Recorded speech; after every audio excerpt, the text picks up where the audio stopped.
Before humankind travels to Mars, there's a lot of work to be done.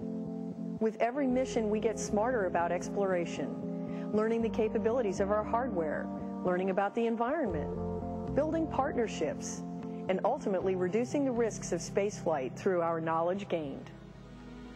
Taking our journey in calculated steps, Constellation will first travel close to home, 220 miles above the Earth, to a floating laboratory in space called the International Space Station. I'm Pam Melroy. As a space shuttle pilot and then shuttle commander, I've visited the space station 3 times. The station is the largest spacecraft ever built. Constructed piece by piece in low Earth orbit, it is the greatest engineering feat humankind has ever attempted. The station allows unique scientific research to take place without the constraints of gravity. But you might be surprised to discover it also plays an important part in our return to the moon, and ultimately, humans setting foot on Mars. The Orion spacecraft is America's next manned spacecraft. So the vehicle is going to be capable of low Earth orbit operations and also capable of going beyond low Earth orbit. This new spacecraft design takes advantage of being able to do both. It's a very flexible design. Orion serves a need for space station. It brings crews back and forth. It brings supplies, some supplies back and forth, some critical things with it. But the missions to space stations serve a big purpose for Orion as well. It's you don't want to take the new car out on the long duration road trip the first time out. So from a strictly Orion perspective, we get a lot of benefit from these near Earth, low Earth orbit missions to try out the spacecraft. When we go to a station, virtually all the functions that we need on lunar for Orion will be exercised. You need power generation, you need thermal control, obviously all the avionics, you need rendezvous and docking, which are critical, obviously, for a lunar mission where you're sending a module to the surface and then having to rejoin with it when it returns. So virtually every system that has to be used for lunar is used during those low Earth orbit missions.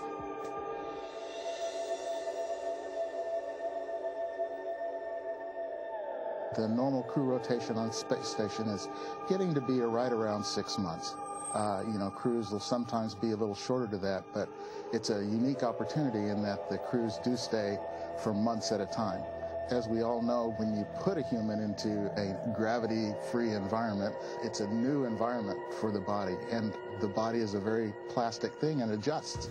And so your bones start to lose bone mass.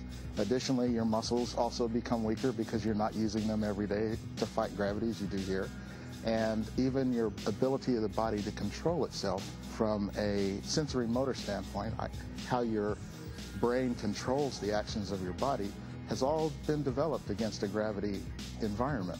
When that goes away, your emotions have to be basically reset.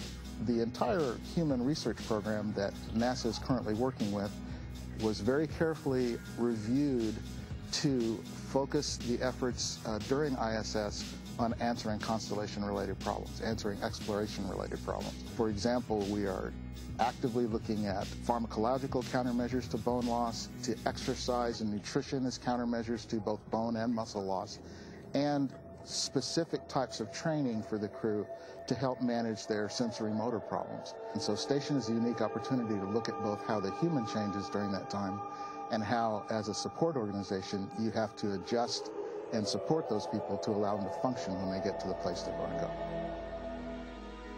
Building on our experience in low Earth orbit, Orion and its lunar lander Altair will travel over 200,000 miles to the moon. The missions will be far more complex than the Apollo lunar program.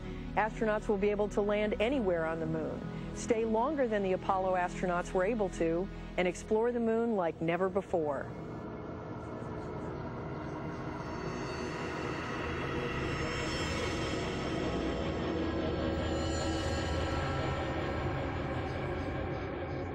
Well, the moon is fascinating to certain astronomers and geologists because it's an example of a terrestrial planet that never got past early stages of development. So on the moon, we can look at features and processes that have been preserved for 3 to 4 billion years and see things that probably were happening on the Earth but have been erased by all of the erosional processes on the Earth. So the moon, however, is like a history lesson and a textbook on the early days of the solar system. The Apollo missions were 3-day missions to equatorial regions, and they did do some scientific exploration of the areas around which they landed. But in the Constellation program, we're going to the moon to be able to learn how to live there, to stay there, to use resources that are present to enable our missions and deal with these problems in a situation where the crew is further away from Earth.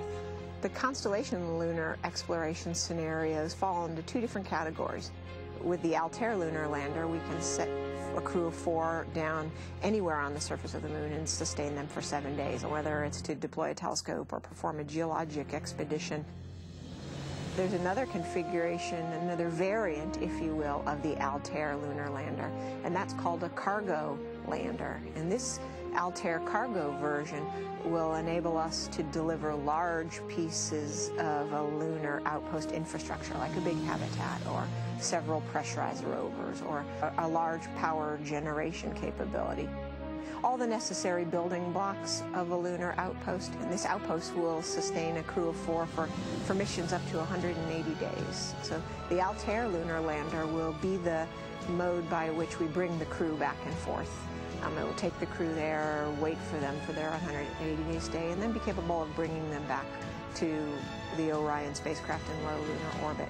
The Constellation lunar program operations will really be focusing in on what are the capabilities and the techniques that we need to develop to master in order to reduce the risks associated with sending humans to Mars. As an astronomer, I've always found Mars to be one of the most fascinating planets in our solar system. Robotic rovers have explored the planet, capturing our imagination and giving us a glimpse at its many mysteries. Ultimately, the Constellation mission plan works towards building on this knowledge and putting human scientific expeditions on the red planet. Mars is a planet which is more geologically complex than the moon, and it has had water on it at some time, interacting with it, and we see huge tectonic features and gigantic volcanoes. I mean, the Olympus Mons is one of the largest volcanoes in the solar system, about the size of the state of Arizona. So these features are new things to investigate, and of course there's always the intriguing possibility that early in the history of Mars, when there was water, there might have been the early development of life forms or something precursors to life. Human exploration of Mars is different than any mission we've conducted before. During Apollo, the missions were fairly short, 3 days there, 3 days exploring the surface, and 3 days coming back. But with human exploration of Mars, it's much more difficult. It'll take about 6 months for the crew to get out to Mars. That's about what we do on Space Station in a crew rotation mission, so we're learning a lot there.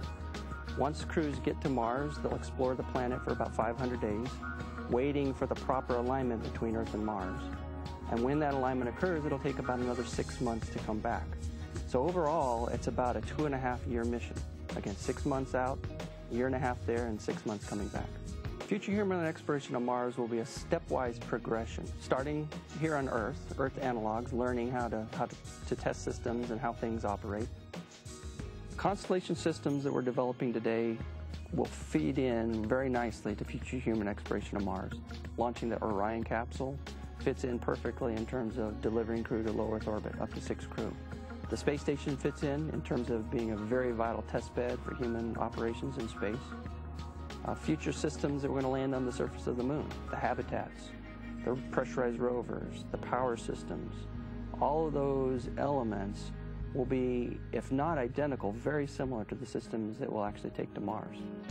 So everything we're doing today within Constellation has a very strong feed forward from the space station to the moon, all the way to future human exploration of Mars.